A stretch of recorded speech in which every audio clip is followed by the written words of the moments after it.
Welcome to LiveDaf, your online Daf Yomi Shiur.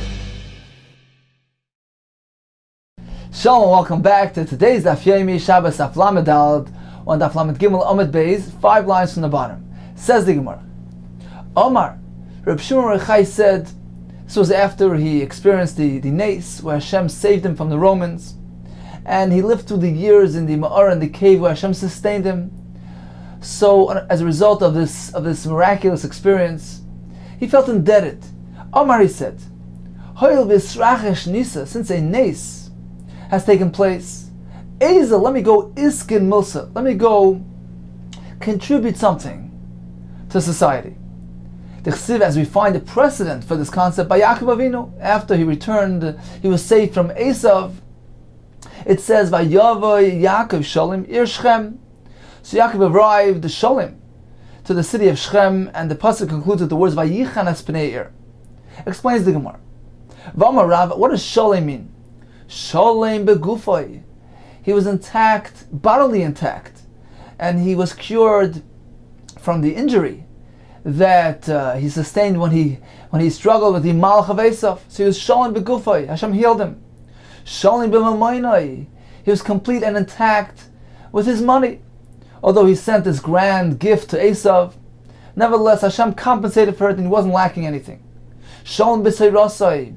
He was intact with his Torah. His Torah was fully there. He didn't lose any Torah, although he endured all these travels and travails. So he had everything. He had all aspects. Body, money, and Torah. As the Maharsha says, this represents 3 different aspects of a person. Vayichan es pnei ir. The pasuk concludes, he encamped in front of the city. And the Gemara uses as a drush of Vayichan as Lashon Chen. He did an act of kindness. He granted something for the city. He contributed something to society. What did he do? Amarav. Matzbei Atikan Lahem. He established a coin which featured the image of the city on it. And by doing so, he enhanced the prominence, the chashivas of the city. Ushmul HaMeshvakim Tikan Lahem. He established marketplaces. Bathhouses. So here too, Reb Shimon Rechai wanted to contribute something to society. And as Ben Yoyada explains, what was his motive here? He says, we learned earlier in the Gemara, Daf Lamed Beis, that when a nace occurs to somebody, they deduct some of his merits. So Reb Shimon Rechai said, let me go and contribute something. Let me do an act of kindness without expecting anything in return. A matnas chinam. And hopefully Midah Keneged Midah, measure for measure, Hashem will consider the nace that he did for me as a matnas chinam, an act of kindness without expecting, so to speak, anything in return, without having to need to deduct any of my merits. So he announced to the people there, he said, Omar, Ika Milsa de Bedetkun, is anything here that needs to be remedied and fixed? Omar, actually there is. Ika Duchti, there's a place, the Isbeis Havek Tumah, which has a Tumah which is uncertain. It is uncertain where and what the Tumah there is, and therefore the Kohanim can't pass through that area. That was a thoroughfare, a main street, and the Kohanim need to walk around it. There's a concern about the presence of a mace there. They don't know where the grave is. So this area contains Safek Tumah. V'islu tsar l'Kohanim la'kufi, and the Kohanim have to be inconvenienced by needing to go around that area. So that's something which we can use a remedy for. Omar, so Shimon Rechai says as follows. Ika inish, is there anybody here, the Yoda, who knows, who has knowledge, this chazik hacha tahara, that this place was regarded as a makam tar? Rashi explains, they treated it as a tar place, meaning it wasn't established as a beis hakvaros, and therefore even if a grave will be discovered, it may be exhumed because it's not an established beis hakvaros, it's not a beis hakvaros gomer. So does anybody knows whether this place was considered to be a non-beis hakvaros area, a place of tahara? Amrlei Husabas, this elderly man told him, yes, I actually know. Kan Kitzet ben Zakai Turmesei Truma. In this location, in this very place, Ben Zakai, Rechman ben Zakai was actually a kohen. He planted and harvested these turmesim, these types of beans of truma. So apparently this place was tar, was not a beis hakvaros. If so, says the Gemara, Avad hiu nami yachi. He too followed in a similar manner. He spread the turmusim, these beans there. And Rashi explains, when he spread those beans there, a miracle occurred, and the mace, the grave, the mace that was buried there, it actually rose up. It was a mace. It rose up close up to the surface, and what happened was that the earth right above this caver loosened up, and he was able to determine where exactly the mace, where exactly the grave was located, and by doing so, he pinpointed the tumah and was matar the rest of the area. He also spread some beans there. It's not clear why he chose to spread beans. Some explain he did so to evoke the schus of the tzaddik Yochanan Zakkai, so that we can determine where the tumah is. Tosfos actually learns a little bit differently, that Avadihu Nam Yachid doesn't mean he spread beans there. Rather, Tosfos brings from Ben Tam, it simply is referring to the parallel between Reb Shimon Yochai's activity and Yaakov Avinu's activity. They both were masakin something and contributed something positive for the population. So Avadihu Nam Yachid means he followed Yaakov Avinu's lead to remedy and to contribute something for the population.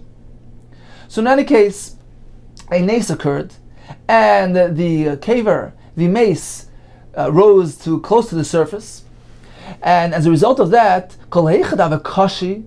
he noticed whichever earth was hard and solid, that was indicative of no mace there, tahari, so he was matar that area. However, the location which seemed to be loose, he marked it, considered it to be the place of the tumah. Apparently the mace was right underneath it, that's why it was loose, and now they knew exactly where the mace was, and the Kohanim didn't have to avoid this entire area.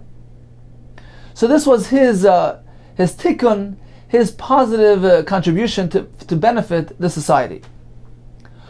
Omar Saba. So after he did this and he was matar the rest of the area, the same Saba, this elderly man who had given them that tip initially, who had given that information regarding the cheskas tahara of the location, so he didn't like the conclusion. He was opposed to the fact that he was matar the area, and he proclaimed as follows: Tir ben Yochai beis hakvaros. Rav Shimon Yochai was matar beis hakvaros. He shouldn't have done so. Amalei, so Rav Shimon Yochai was disappointed at this man's declaration. He said it's inappropriate. Amalei, ilmolei lo yisi imanu. If you would not have joined us in our discussion, in our deliberations, even if you had joined us, but you had not concluded, you had not taken part in the head count, which ended up concluding that the rest of the year was tar. If not for that, fine, you're entitled to your opposition.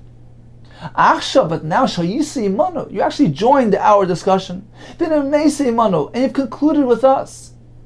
So how can you go ahead and antagonize me? How can you go ahead and oppose it? Should the people say, immoral women go ahead and they help each other, they style each other's hair, even though they're engaged in fierce competition with each other. Talmid Chacham like Kolshkein, certainly Talmid Chacham meant to help and assist each other. You're not meant to oppose me and antagonize me unnecessarily and unjustly. Yoav be'einai. Shimon Yochai cast his gaze on him, v'noch nafshi, and as a result he died. Fine, continues the Gemara, what happened afterwards? Nafik l'shuki went out to the marketplace. Chazeh, he noticed none other than Yehuda ben Gerim. That was the individual who was the catalyst for this entire episode with the Romans. He was the one who related the content of the conversation of Rav Shimon Yochai criticizing the Romans. And he was the cause, in a way, of this, all the gzeira and the whole aftermath. So Shimon Yochai noticed that individual walking in the street. Omar, he said, "Adayin yesh ba'olam." This person still exists after all that he did after all that he's done. Nosam be'einav. So he placed his eyes on him. He cast his gaze on him. Ve'aso gal shlat somes, and he turned him into a heap of bones. Now, Tosfos earlier in Daf Yomi Gimel on base says that there's actually an opinion that holds that Yehuda ben Gerim was a chasher person. He was a gavar rabbah, perhaps even a tana. Nevertheless, he evidently did something wrong by relating the contents of the conversation, even though he didn't intend on bringing about the results. But Tosfos says, as a result of that opinion, that Yehuda Megain was a chashuv person, we're not meant to use these words, this term of nasagar shalat somais, which is a lashon gnai, a very denigrating description, but rather noch nafshe, he passed away. Okay, continues the Gemara. Gimel dvarim sorach adam loima b'seich beisai erev Shabbos im chashech. So the Mishnah lists us three things that one is meant to instruct within his household on erev Shabbos prior to the onset of darkness. Isartem. So he asked him a question: have you separated the meiser from the produce? Because on Shabbos we may not do that. When the Rabbanan, one may not do tumas meiser on Shabbos. It looks like mesakin mana, like he's fixing something, because he's rendering it fit for consumption. As Rashi points out, although during the weekdays one may partake in tevel, even in untithed produce, with an achilas arai, and a casual snack meal, even with Rabbanon one may do that. However, on Shabbos, even an achilas arai is prohibited. Why? Rashi brings a Gemara in Beitza which says that the eating on Shabbos carries such prominence and significance that even a mere snack, a casual meal, an achilas arai, is considered to be kva, considered to be important and significance. It's eating on Shabbos. It's karasal Shabbos oinik. Therefore, it is chayv meisers. So he's instructing his family. He's asking him, "Have you done the meiser? Otherwise, you can't eat it on Shabbos." That's number one. Number two, he asked him, he raved him, "Have you done the erev?" Rashi says, referring to erev techumen and erev chatzeres. So the erev techumen is when we place the food out in the distance, and by doing so, one establishes that place as being his Shabbos residence, his makom shvisa, and then he can walk from there 2,000 amma. So it extends the limit where one can walk on Shabbos. Erev chatzeres is when they collect the bread from the inhabitants of the courtyard, and by doing so, they merge their ownership, and they merge into one domain. This allows them to carry from the homes to the courtyard. This will be explained in the Maseches Erevin. So these types of erevs, have you done it already? You can't do it on Shabbos, because it's considered as if he's acquiring something, as if he's making a kinyan, and that can't be done on Shabbos. So have you done it? You meant to do it before Shabbos. And finally, he tells them, he instructs them, Hadlikus haner, light the ner Shabbos. He sees there's no ner lit. So he asks them two questions and instructs them regarding the third. So these are the three dvarim that he's meant to mention in his home before Shabbos. Safek hashecha, but once time moves on and it's already safek hashecha, there's a safek whether it is dark. Safek einach hashecha, there's a safek that is not dark, meaning it's the transitional period between day and night. It's called ben hashmashes. So at that point, there's an uncertainty as to the status of whether it's still erev Shabbos, still day, or whether it's ready at night. At that point, says the Mishnah, a ma'asron savadai. So we may not do malacha. We must refrain from malacha during that period. It's a suffix Shabbos. But even isur d'rabbanan, rabbinic prohibition, may not be done. The rabbinic prohibitions apply to that period as well, ben hashmashes, and therefore, as a result, a ma'asron savadai. One may not do trumas and maasros from produce, which is vadai, which requires the separation of trumas and maasros in a definite manner. Vadai. He may not immerse the kli in the mikveh, because these two things are considered to be like a tikkun mana, like he's fixing something, and it's not mutter on Shabbos, and therefore on ben hashmashes as well it's asur. So you cannot do meiser from the vadei tevel, because that's something which is asur on Shabbos. It looks like he's misaking something, like he's fixing something, since he's rendering the food. He's rendering it edible. Same thing regarding tefillas kelim. He may not be toivele kliyatz tamei, because he's rendering the kli fit for use. It's nirek misaken kli. It looks like a malacha. So that can't be done even ben hashmashes. And certainly a true malacha deraisa, that he can't do as well. So that's regarding ben hashmashes. The Mishnah concludes, Aval, however, even during ben hashmashes, some things are permitted. Some things that ordinarily would be asur midrabanan, but during ben hashmashes, since it's not yet Shabbos, these things are mutter. Ma'asur nasa d'mai, you may do ma'aser from d'mai, which is produce, which was bought from a Amoritz, somebody unlearned, and there's an uncertainty as to the status of this produce, or whether or not Maisa was removed. Why can he do this ben hashmashes? Rashi says, because it's only a chumrah, it's a stringency, since really Roiv, the majority of Amoritz, do perform Tumas and Maisris. So it's only a chumrah, and therefore it can be done during ben hashmashes. Uma Arvin, he may establish an Erev, v'toivnen asachamene, he can wrap and insulate the hot food. For instance, the pot that contains the hot food, he may insulate it at that point in time during Ben Hashmashes. Even though the Gemara later explained that on Shabbos itself, he can't do that, but Ben Hashmashes he may do it, and the Gemara will explain the reason for this. So in summary, there are three things that must be done while it's still definitely day. The Meiser on produce, which definitely requires the Tevel Vadai, a Ravtem, Erev, and lighting the candle. At the point of Ben Hashmashes, he may not remove the Meiser from Vadai, he may not immerse Kalim in a mikveh, and certainly cannot kindle the Ner. But what may he do during Ben Hashmashes? He can do Meiser from Dmai, which is only a Chumrah. He can do Erev, and he can wrap the hot food. Continues the Gemara, Manahan Amili. Where do we find a source for these three things that are discussed in the home before Shabbos? Omar Shuman Levi, Omakra. V'yodat kisholim alich.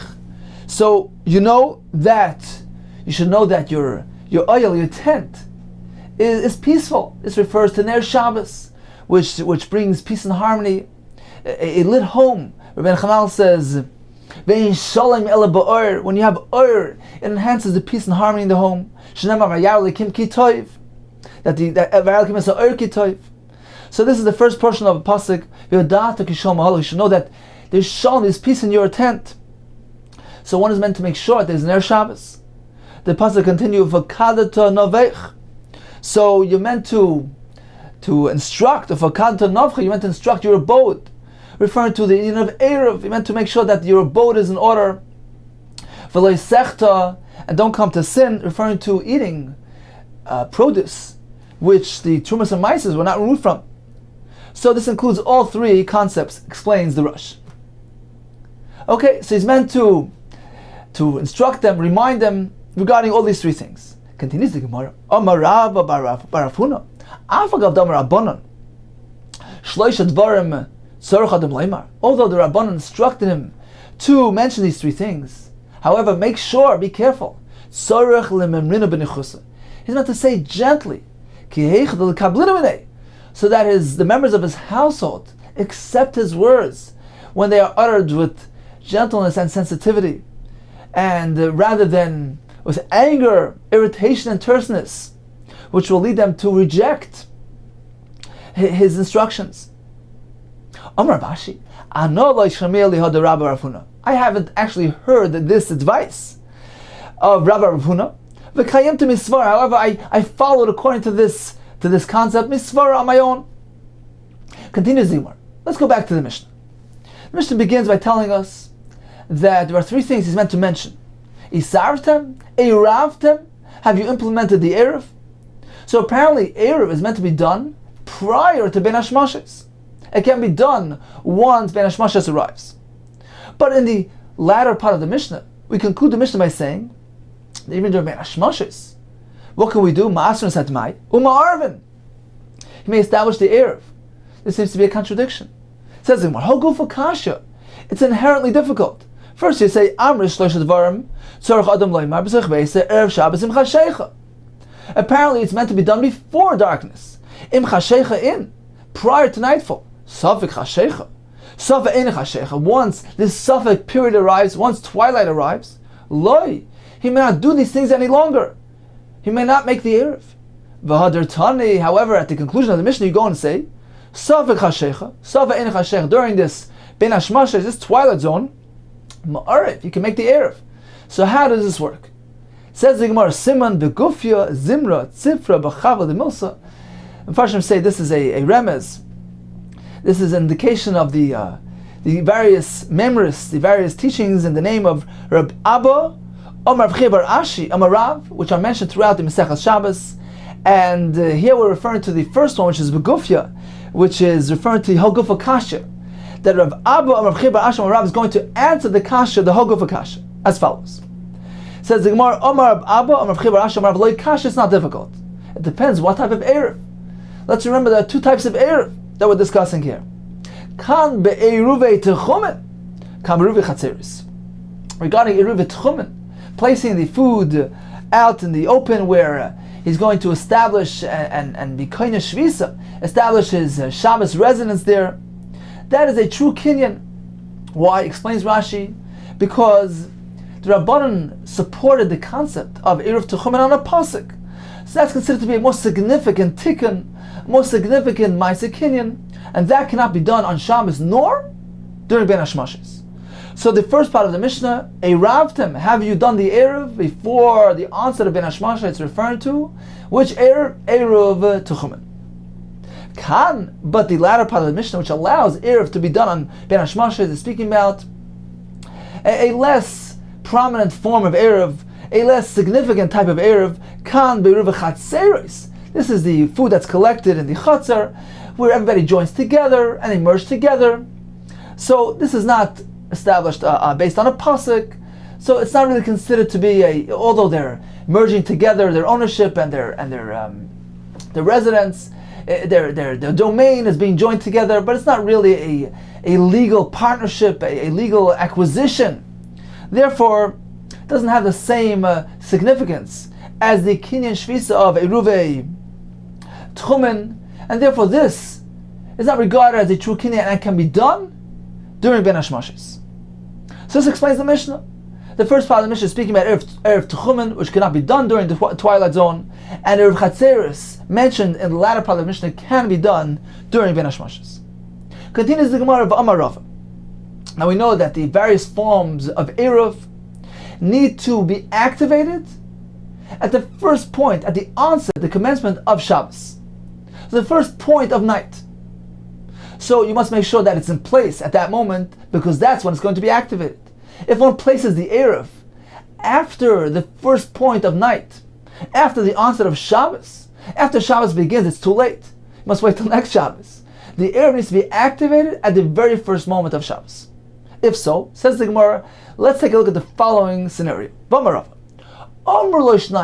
Suppose two people, let's call them Reuven and Shimon, turn to Levi and they ask him, say, go out va'ariv lonu, go place an Erev Tchumen on our behalf. So he's going to place two separate Erevs, one for Reuven, one for Shimon. And what happened? Le'echad, on one's behalf, Erev olav b'yom, he placed the Erev b'yom while it was still definitely day. It was still daylight. Le'echad, and regarding the other, for the other person, for Shimon, Erev olav ben hashmashis, he managed to place it only during ben hashmashis. So what is the halacha? Says the Gemara, Zeh she'erev olav b'yom. One second, let's first hear some more details. Zeh she'erev olav b'yom, the Erev which was placed when it was still definitely day, so Reuven's Erev which was placed earlier, what happened to his Erev? Nechel eruve ben hashmashis. His Erev was actually consumed, eaten up. Rashi says it was eaten by a kelev or adam, so it was consumed, it was gone by a time during ben hashmashis. So it was there from Yom through the ben hashmashis when it was eaten up. So it never lasted till the point of Vadei Laila. It was only there by Yom and Ben Hashmashis. V'zeh she'irel Ben Hashmashis. The other Erev, the Erev of Shimon, which was placed during Ben Hashmashis, that was eaten up when nightfall arrived. Nechel eruv mishachashecha, when Laila came about. So once again, one Erev was there, was placed by day, by Yom, and was eaten during Ben Hashmashis. And the second Erev was placed Ben Hashmashas and eaten at night. So what is the halacha? Shneim kano Erev. Both Erevs are valid. They're considered to be halachically valid Erevs. Says the Gemara, how can we understand this? Monavshach, how are you going to explain this? What is the legal status of Ben Hashmashas? I Ben Hashmashas yimamahu. If Ben Hashmashas is to be regarded as Yom, as daylight, as daytime, as Vada Yom, If that's the case, let's take a closer look again at the story. So, the first person's Erev was placed when it was still day, it was still Yom. It lasted throughout the Ben Hashmashis, never made it to the Laila. The second person's Erev was placed during Ben Hashmashis. Now, if we consider Ben Hashmashis to be Yom, so the first person's Erev never made it into Shabbos. It was gone by the time Shabbos came along.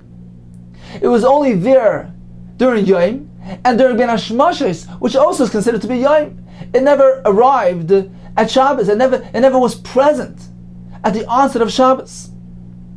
The second person's Erev, however, was placed during Ben Hashmashis, which at this point the Gemara would consider to be Yom, a din of day, but it lasted through, it entered into Shabbos. It met Shabbos when it arrived. So Basar Likni, only the second person's Erev should be valid, because it got activated at the point of the onset of Shabbos, at the point of Laila. Kamal Likni. However, the first person's Erev should not be koine, should not be valid. Why? Because once again, his Erev never made it to Shabbos. His Erev was never activated by the onset of Shabbos. His Erev was consumed Ben Hashmashis, and we're considering Ben Hashmashis to be Yom. So how could you explain that both Erevs are valid? Says the Gemara, okay, on the flip side, Vi Ben Hashmashis Lail Yahu, if you consider Ben Hashmashis, the twilight zone, this transitional period between day and night, has a halachic status of Laila, considered to be nighttime, so in this case it will be reversed. Kama Likni, the first person's Erev should be koine, should be valid, because his Erev was placed by day, and it lasted through the Ben Hashmashis. It was eaten by Ben Hashmashis, and it was there, it was in place, it was present at the onset of Ben Hashmashis, which is Laila. So it was activated at the first point of Laila, which is beginning of Shabbos. So the first person's Erev is valid. Basra Likni. But at the same time, the second person's Erev is not valid, because his Erev was only placed during Ben Hashmashis, when it is already Laila. He already missed the first point of Shabbos, the onset of Shabbos. It's too late. So how can you have it both ways? How can we say that both Erevs are valid? Says the Gemara, you know what the reason is? Because Ben Hashmashis is neither day nor night. Ben Hashmashis Sveiku, it's actually a period of uncertainty, as a din of a suffix. It could be Yom, it could be Laila, we're not sure. And therefore we apply the concept of the principle of Sveika de Rabbanan Lekula. Regarding Erev Tchumen, which is a din de Rabbanan, we can have it both ways.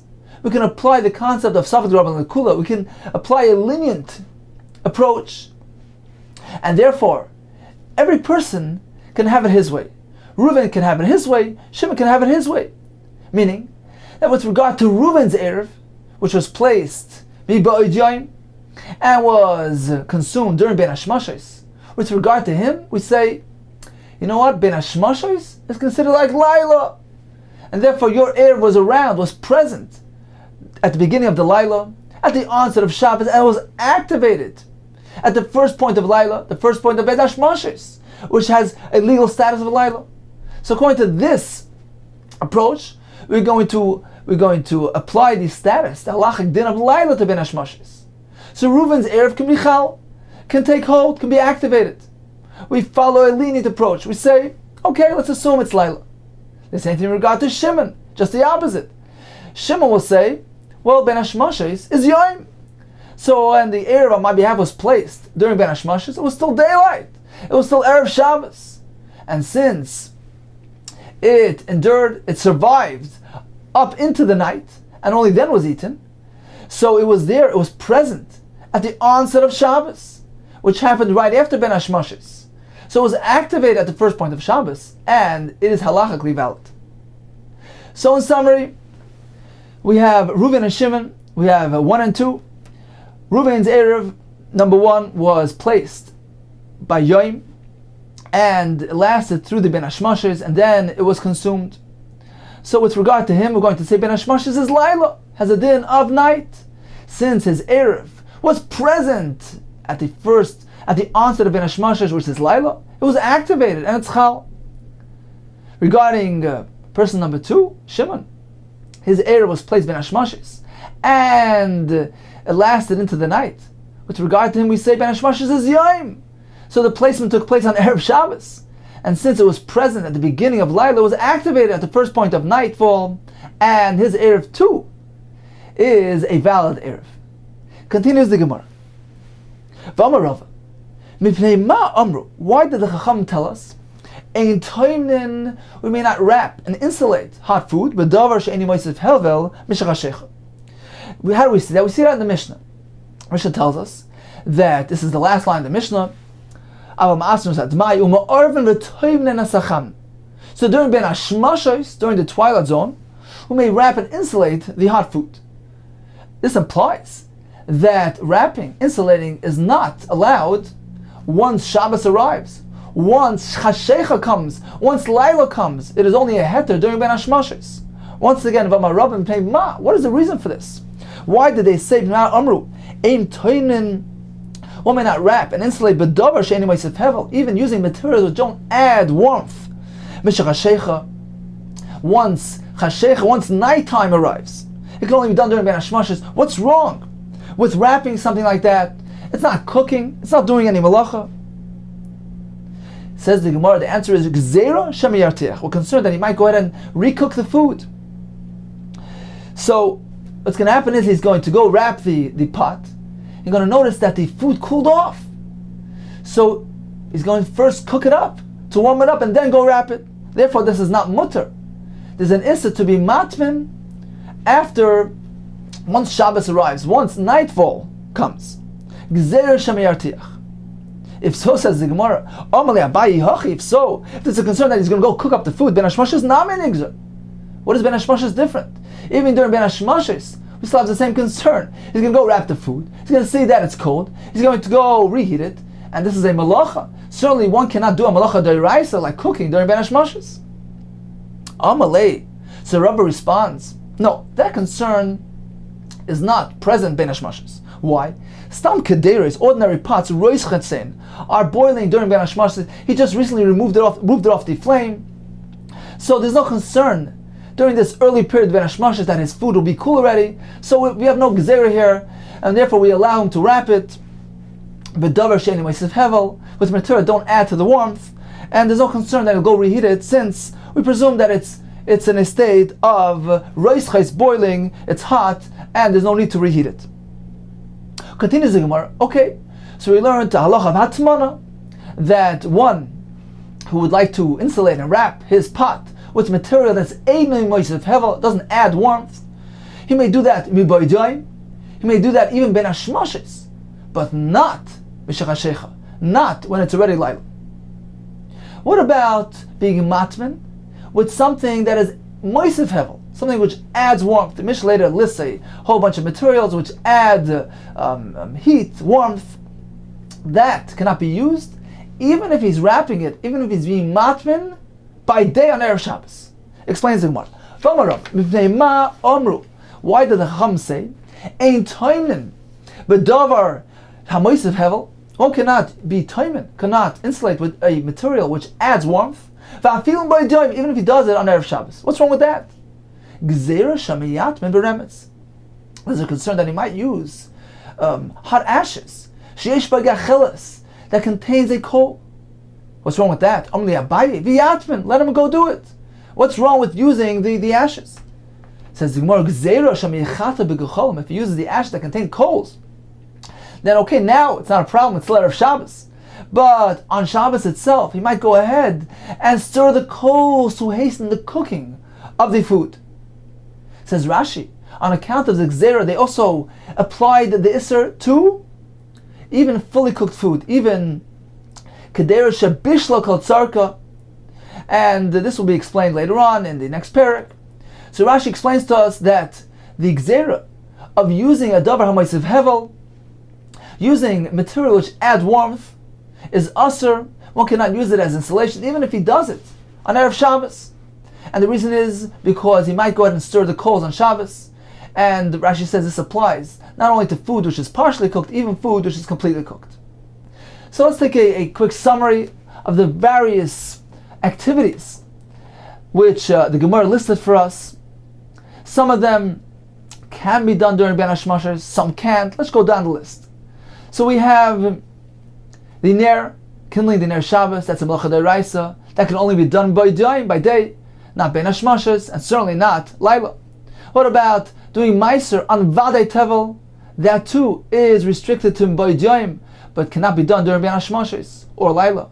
Erev Techumen, that's a significant kinyan. That's looks like a tikkun mana, like he's fixing something, like he's acquiring a shvisa, a residence. That's limited to Erev Shabbos. It cannot be done during Ben Hashmashers. The same thing regarding Tvilas Kalim.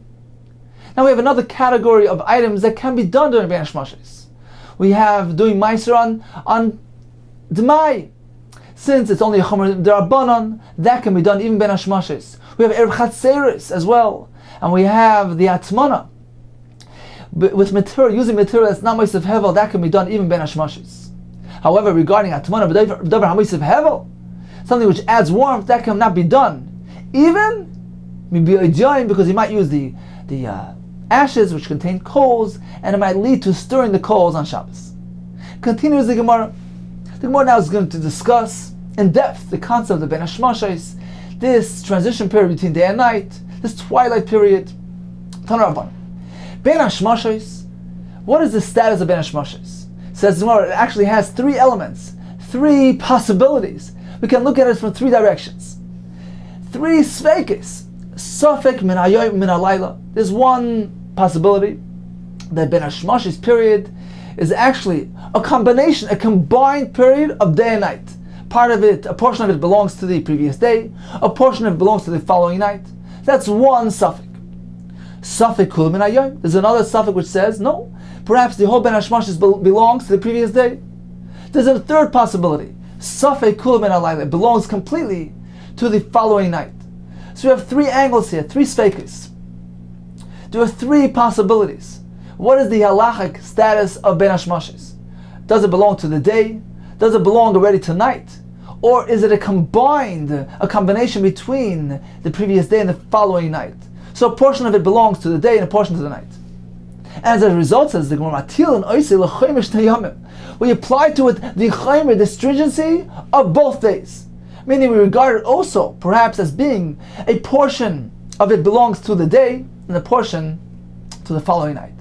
The Gemara soon will explain what is the halachic ramification of this. Says the Gemara, okay, so we have Ben Hashmashos down packed. We have three sveikas here.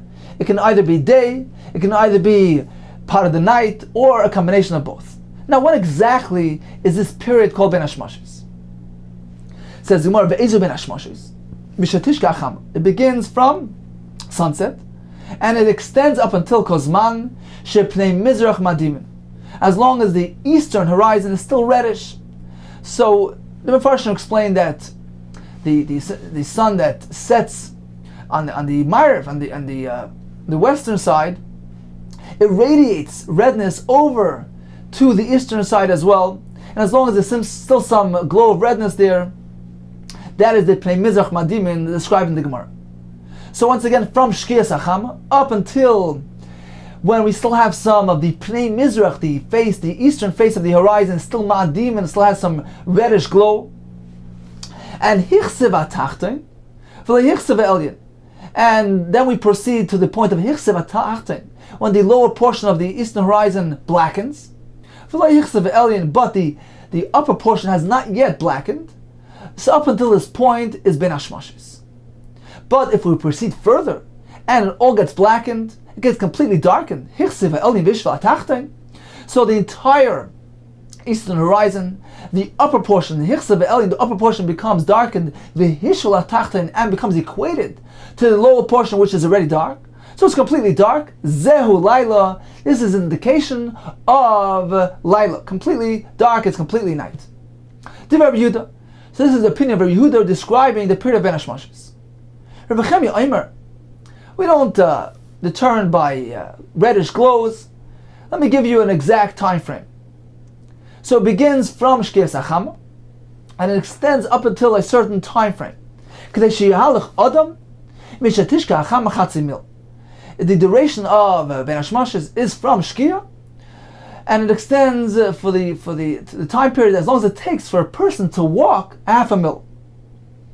So the Mfarshim calculate this as follows. We know that a mil is 2,000 amma, and the Gemara tells us that a person has the ability to walk throughout the entire 12-hour period of a day. He can walk 40 mil.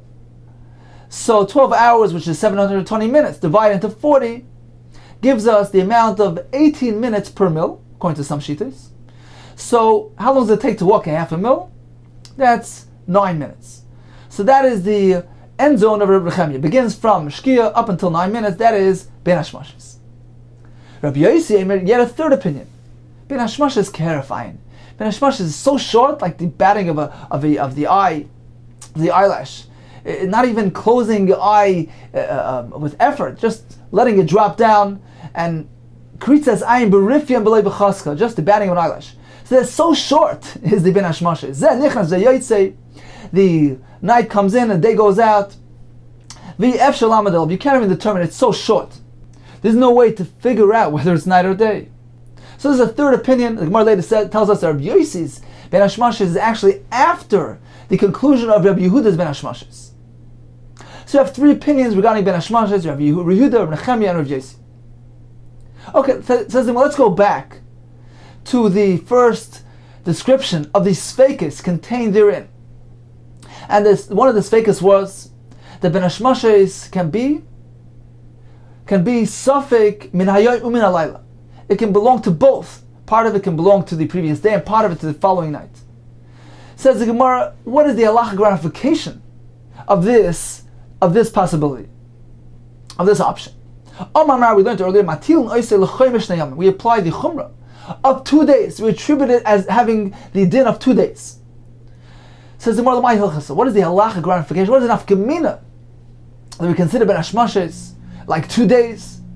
So if we consider it like day, then we understand that, for instance, on Matzah Shabbos, we have to refrain from malacha during Ben Hashmashis. We consider it to be still Shabbos. The fact that we consider it to be a Safek Laila, we give it a din of Laila, we can understand the Chumrah there. For instance, on Erev Shabbos, we say, okay, Ben Hashmashis, we must refrain from malacha, we have to treat it as if it's night. But this new concept of giving it a half and half status, it is partial day and partial night. What is the Chumrah, what is the halachic application for this option?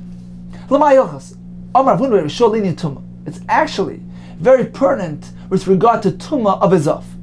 Now we know that a Zav who experiences a mission, he sees a Re'iyah. So if there's only one Re'iyah, only one emission, he's not Tameh with Tumah Ziva. It is only if he has two Re'iyahs, whether they took place on the same day, or one today, one tomorrow, it's irrelevant. He becomes a Zav. He needs to count 7 clean days, but he does not yet need to bring a carbon. That only happens if he has 3 Re'iyahs. If he sees 3 times, whether 3 in one day or 3 in 3 consecutive days, that is considered to be a Zav who needs to bring a carbon. Says the Gemara, this wide gamut of possibilities, of options, of sfeikas with regard to Ben Hashmashis, will have a wide-ranging effect on the status of a Zav, as follows. Kedisnan, as we learned in the Mishnah. What about Rosh Neyomim Ben Hashmashis? If a person sees 2 emissions, 2 re'iyos of Zav, when? He sees them during 2 consecutive Ben Hashmashis. So for instance, we have Sunday night Ben Hashmashis and Monday night Ben Hashmashis. So you had a re'iyah on each one of those Ben Hashmashis. Safek l'tumah l'karban. This will result in a safek, a doubt, an uncertainty regarding his status of tumah, whether or not he's a Zav, and also with regard to his status of karban. We have a question of whether the 2 re'iyos that took place during the 2 Ben Hashmashis were considered as only 1 re'iyah, and he's not even a Zav, or whether it's considered as though he saw 2 re'iyos and he's a Zav, or whether even it's considered like 3 re'iyos. He needs to be a carbon. How is that? So for instance, once again, he sees Sunday night Ben Hashmashis and Monday night Ben Hashmashis. Says the Mishnah, we have a suffix whether it's considered 1 re'iyah and he's not Tamei Zav, whether it's 2 re'iyos and he's a Tamei Zav, or whether it's actually 3 and needs to be a carbon. As Rashi explains as follows. We have a suffix whether the re'iyah of the first Ben Hashmashis was Yom, whether that Ben Hashmashis has the din of Yom. So when is the re'iyah? When did halachically the re'iyah take place? It took place on Sunday. It was still Sunday. That's 1 re'iyah. Now the second Riyah, during the second Ben Hashmashis, Monday night, so if that's considered to be Yom as well, so he saw it on Monday. So there are two consecutive Riyahs in 2 consecutive days. One Riyah on Sunday, one on Monday, and he's Azaf. But there's another possibility. Perhaps the Ben Hashmashis Sunday night is Yom. So the Riyah took place during daytime. It's considered as though he saw Yom Rishon. However, the Ben Hashmashis of Monday night, perhaps that's Laila. And if so, the Riyah that took place during that Ben Hashmashis was really on Tuesday. It took place during Laila, which is already has a halakhic din of Tuesday. So in that case, there is a full day in between with no Riyahs. Yom Sheni, Monday, interrupted the two Riyahs and doesn't allow them to connect and be mitzaref to each other. The halacha is that if a person sees a Riyah on Sunday and another one on Tuesday, we don't attach them. We're not mechaber mitzaref. They don't relate to each other, two Riyahs. And it is not considered as though he had two Riyahs. He merely had one Riyah. And he's not a Zav. So we have a suffix whether he had only one Riyah, or whether we do combine them because we consider both Ben Hashmash as being either a day, and therefore the Riyahs took place on Sunday and Monday, or the opposite also. They can both be considered as Laila. So the Ben Hashmash Sunday night is considered as though it's Laila, it's Monday. So the first Riyah took place on Monday. The Riyah took place on Monday night Ben Hashmash is considered to be Laila as well. It's considered to be Tuesday already, so it took place on Tuesday.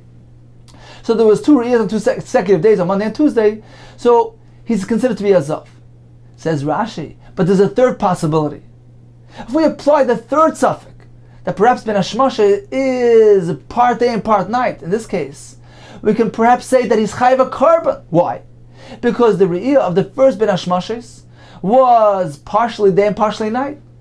So when he saw throughout that Ben Hashmashis, since the Ben Hashmashis is partially Sunday, partially Monday, the fact that there was a transition of days there, that affects the Riyah. It's considered as though he saw two separate Riyahs. The fact that there was a changeover in days, that affects the Riyah and it splits it into two, and is considered as though he saw something on Sunday and something on Monday. Now, when he sees again on the following Ben Hashmashais, so we have a total of 3 Riyahs, and he's Chayiv a Karban.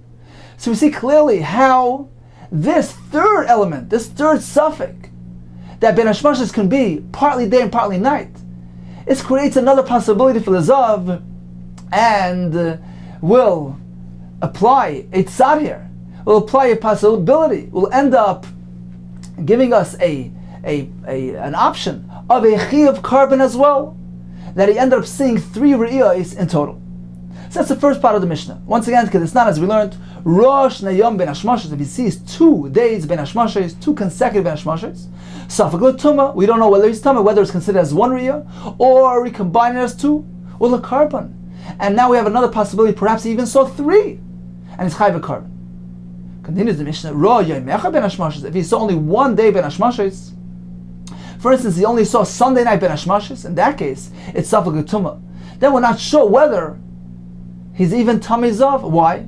Because perhaps the Ben Hashmashas has a din of Yom, so he saw Sunday, it's only 1 Riyah. Perhaps has a din of Laila, so he saw Monday, it's only considered to be a Riyah of Monday. Perhaps the Ben Hashmashas is meant to be split into 2. A portion of it belongs to Sunday, a portion to Monday. The Riyah took place during this Ben Hashmashas is split into 2 as well. It's as though he saw twice, once on Sunday, once on Monday, and he is Tamei Zav.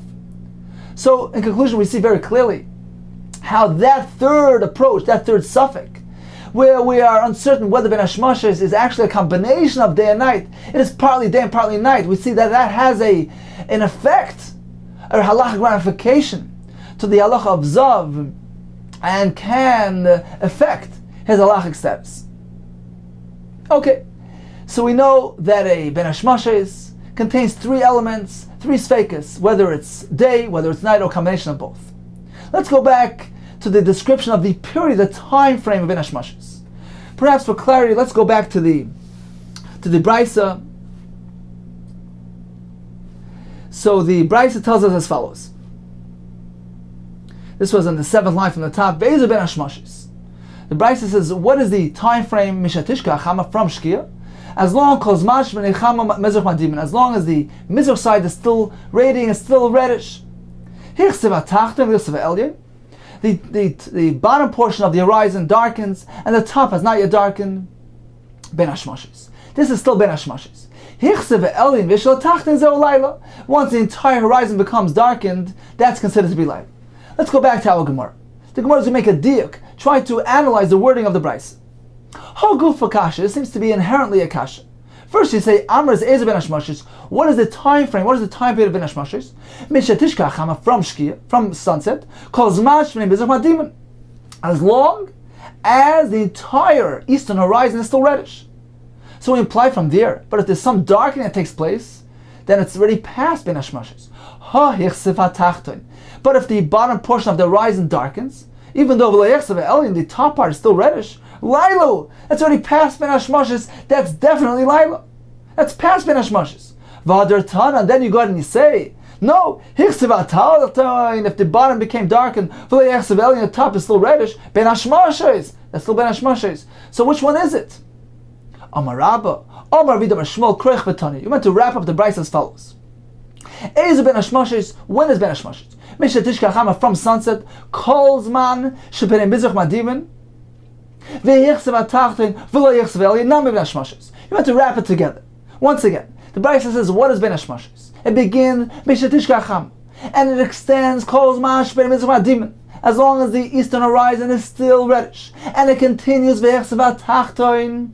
That too, even though it became partially darkened, the bottom part became darkened. But since the topper portion, the topper part of the horizon, is still reddish, that is too considered ben hashmashis, nami ben hashmashis. However, once you proceed further and it gets completely darkened, that the elyon became darkened and it became equated and darkened like the bottom portion, that's already past ben hashmashis, that is Laila.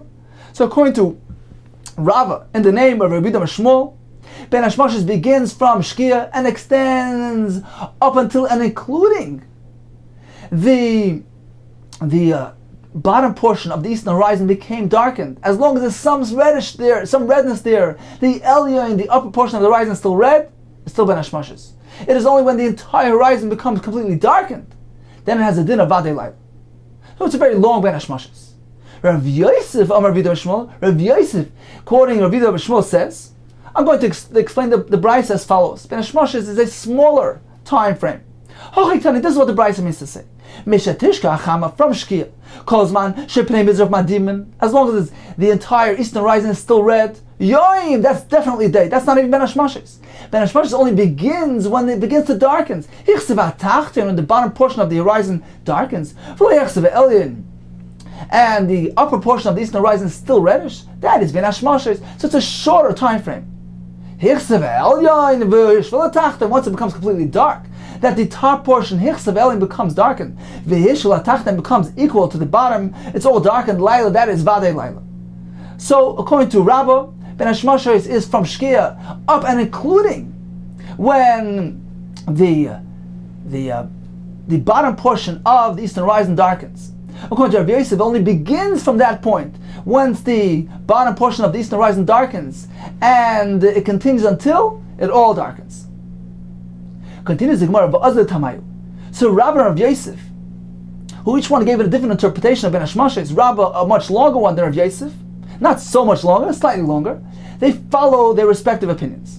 The Itmar, as we learned, Shiur ben hashmashis, how long is ben hashmashis? What is the time period? Shiur ben hashmashis become Amar Rabba, Amar Vida Shmuel, Shlosh Chalkei Mil, 3 portions of a mil. Says, well, what does it mean, 3 portions? My Gimel Chalkei Mil. Ilema, so let's say Pal Gimel, 3 halves. Name Mil Mechza. Why does he simply say 1.5 mil? Why does he say 3 portions? Elok, let's say Tilsa Mil, 3/3. Name a mil. Why does he just say a mil? Elok, let's say Rive Mil. He means 3/4 of a mil. That is the duration of ben hashmashis. It starts from shkia and lasts 3/4 of a mil. Rav Yosef Amar, Rav Shmuel, Rav Yosef maintains that it's a shorter time. Shnei chalkei mil, 2 portions of a mil. What does it mean, 2 portions of a mil? Shnei chalkei mil. What does it mean, 2 portions of a mil? Ilay mitrei pal gimel, 2 halves. Leim a mil. Let him merely say a mil. Why does he say 2 portions of a mil? Vela trei rive mil, 2/4. Leim a chatzi mil. Let him say a half. Ela trei tilse mil, 2/3 of a mil. So according to Rava, it's 3/4 of a mil. According to Rav Yosef, 2/3. So according to Rava, if a mil is 18 minutes, so it's 13.5 minutes past Shkia Sachama. According to Rav Yosef, 2/3 of a mil, which is 12 minutes. My binai, what is the difference What is the mathematical difference between the two? Ikebenayu palga dedanka, a half of a 12th, meaning a half of a 6th, meaning there's a 12th. That is the difference between 3/4 and 2/3, because 3/4 is 9 portions of 12, and 2/3 are 8 portions of 12. So there's a 12th, which is the difference between one sheet and the other. So in summary, what is Ben Hashmashes? We have 3 shittas in the Brisa. We have Rabbi Yehuda who tells us that it's from, he seems to be telling us from Shkia up until something to do with the horizon. We have 2 explanations. Rabbah says it begins from Shkia and extends up until Hichsif Kuloi, up until and not including when the entire eastern horizon becomes blackened. We say this is 3/4 of a mil.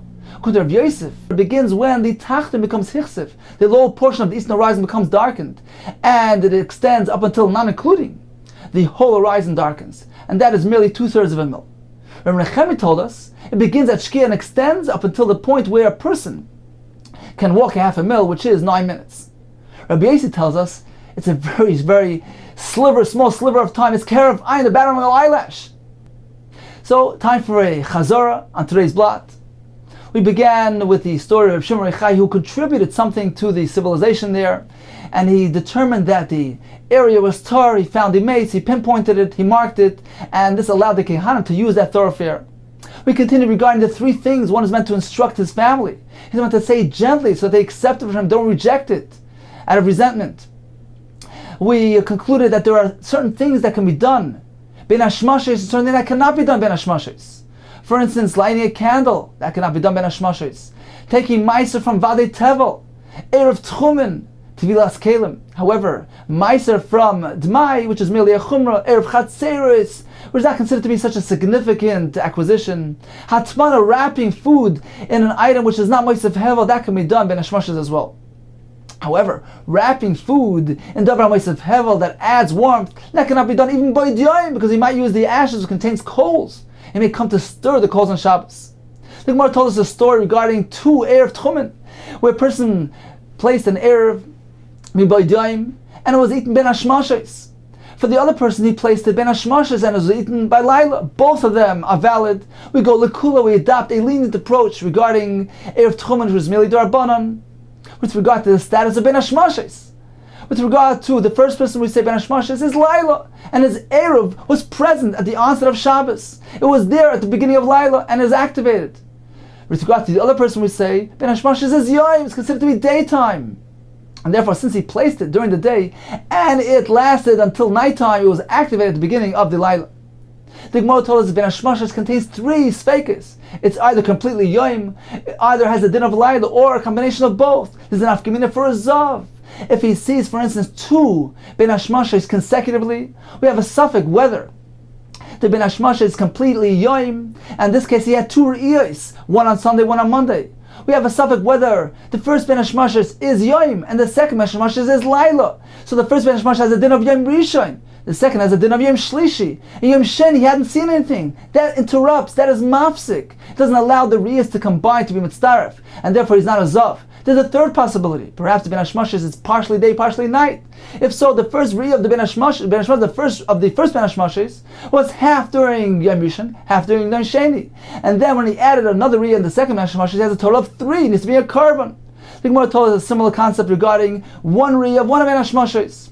There's a suffix whether he sees 1 or is considered as 2 Riyahs, because Ben Hashmashes must be split into 2.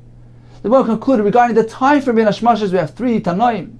Rabbi Yehuda, Rabbi Nechemi, Rabbi Yossi, with regard to the duration of Ben Hashmashes, whether the Ben Hashmashes begins from Shkia, extends for 3/4 of a mil, begins from Hichsiv Tachtein and continues for 2/3 of a mil, whether it starts at Shkia and extends for 9 minutes, the time it takes to walk a half a mil, or it's only care of ayin, the batting of an eyelash, according to the Shita of Rav Yossi.